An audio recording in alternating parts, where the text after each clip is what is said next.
तो एक इनसाइट आया मेरे दिमाग में, मैंने सोचा इसे शेयर कर दूँ, बाद में फिर भूल जाऊँगा।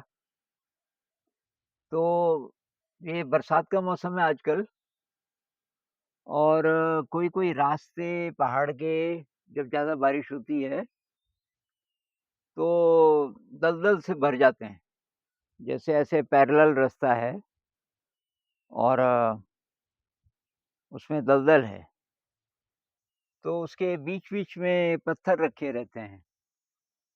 एक पत्थर यहाँ पे, एक पत्थर डेढ़ 2 फुट दूर पे, इस तरीके से ताकि जो वहाँ से गुज़र रहा है कीचड़ में सन ना जाएँ उसके पैर, क्योंकि वो पत्थरों पे पैर रख के जा सकता है। तो इससे मेरे मन में एक बात आई कि ऐसे ही हम ज़िंदगी में आगे बढ़ सकते हैं।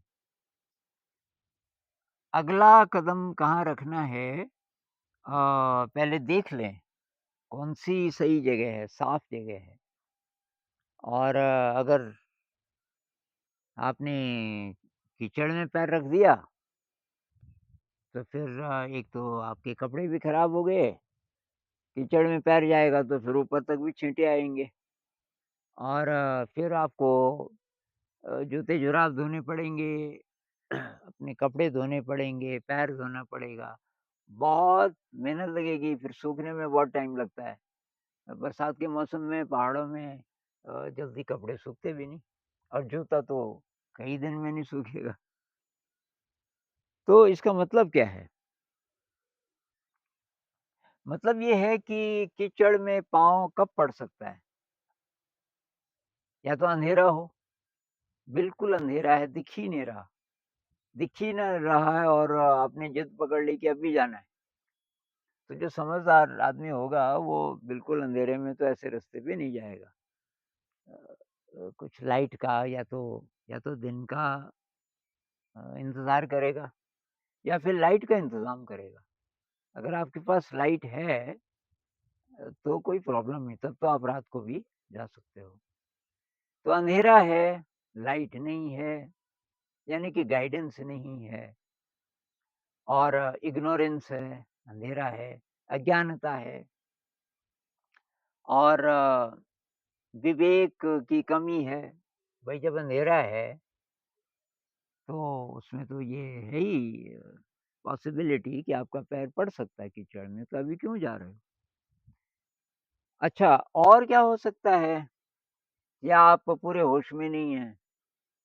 थोड़ा पी रखी है मान लीजिए, डगमगा रहे हो, दिख तो रहा है दिख तो रहा है, लेकिन फिर भी क्योंकि आपकी चाल जो है स्टेडी नहीं है, तो आपका पैर फिर भी कीचड़ में पड़ सकता है। अ, एक और एक और संभावना ये हो सकती है कि आपकी नज़र कमज़ोर है। लाइट तो है लाइट तो है, दूसरे लोगों को दिख रहा है, आपको धुंधला दिख रहा है क्योंकि आपकी नज़र कमज़ोर है। तो इन सारी चीज़ों को अगर हम ट्रांसलेट करें, तो मतलब क्या हुआ? मतलब क्या हुआ कि जो संसार है, वहाँ तो जगह-जगह दलदल है। दलदल है जैसे आप ऑफ़िस में हैं, अब ऐसा ऑफ़िस है कि वहाँ सब लोग थोड़ा-थोड़ा करप्ट हैं। कोई रिश्वत लेते हैं या कुछ कई प्रकार से करप्ट हो सकते हैं लोग। क्या आप अगर विवेक से काम लें, काम तो उसी ऑफ़िस में करना है, उन्हीं लोगों के बीच रहना है, क्या आप ठीक से रह सकते हैं? तो अगर आपने रास्ता निकाल लिया, इसका मतलब आपने साफ पत्थर पे पैर रखा, जहाँ की कीचड़ नहीं है। फिर अगला पैर साफ पत्थर पे रखा, फिर अगला पैर, आप पूरा रास्ता पार कर सकते हैं, चाहे कितना भी लंबा है और बहुत धीमे रफ्तार की भी ज़रूरत नहीं है, आपको पत्थर दिख रहे हैं, आपको पता है कहाँ-कहाँ पैर रखना है।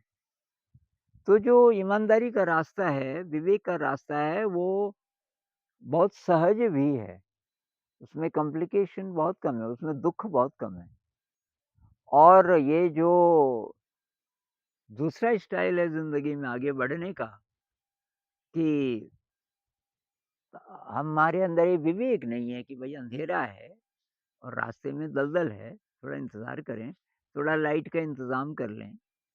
अ, और ऐसे नशे में ना चलें, पैर डगमगाने नहीं चाहिए और नज़र अगर मेरी कमज़ोर है, तो किसी की मदद ले लो, किसी गाइड की। कोई न कोई तो होगा, राहगीर और भी तो होंगे, कोई न कोई होगा जो आपका हाथ पकड़ लेगा। तो वहाँ पे हेल्प लेनी पड़ेगी। तो ये इसको आप कई जगह अप्लाई कर सकते हो। जैसे लोगों के साथ रिलेशनशिप में। अब आपको मालूम है कि इस आदमी को बात समझ आने वाली नहीं है। कोई आदमी गलत चल रहा है, आप उसको सलाह देने वाले हो। तो कुछ लोग होते हैं वो बस पीछे पड़ जाते हैं, भई तूने ऐसा क्यों किया? अब आपको पता है कि यार ये मानेगा नहीं, तो बेकार तो कीचड़ है एक प्रकार से ना वो सिचुएशन आदमी नहीं, बल्कि ये जो सिचुएशन है, ये वैसी है कीचड़ वाली। बहुत देर तक अब आर्गुमेंट चलेगा, फ़ायदा क्या है? अ, उसी तरीके से परिवार में तो समता भाव होना पड़ेगा। यहाँ पे विवेक का मतलब है और कीचड़ से बचने का मतलब है कि समता भाव। एक कोई गुजरात में बता रहा था, कोई कपल तो नई-नई शादी हुई, पति जी पहले से साधक थे, तो पत्नी को भी बोला चलो 10 दिन का एक शिविर करके आते हैं ध्यान का। ध्यान शिविर किया, पत्नी डर गई और पत्नी उसको ध्यान ही ना करने दे घर पे। उसको डर लग गया कि ये सन्यासी बन जाएगा, तो उसे डिस्टर्ब करे। जब भी ध्यान में बैठे, कैसे न कैसे करके उसको डिस्टर्ब करे और तो वो क्या करे, उसके साथ आर्गुमेंट बिल्कुल नहीं। वो बोले कि अच्छा तो मैं बस में कर लूँगा। बस में 1.5 घंटे का सफ़र है उधर, फिर 1.5 घंटे का इधर, मैं बस में ध्यान कर लूँगा। उसके साथ कोई झगड़ा ना करे।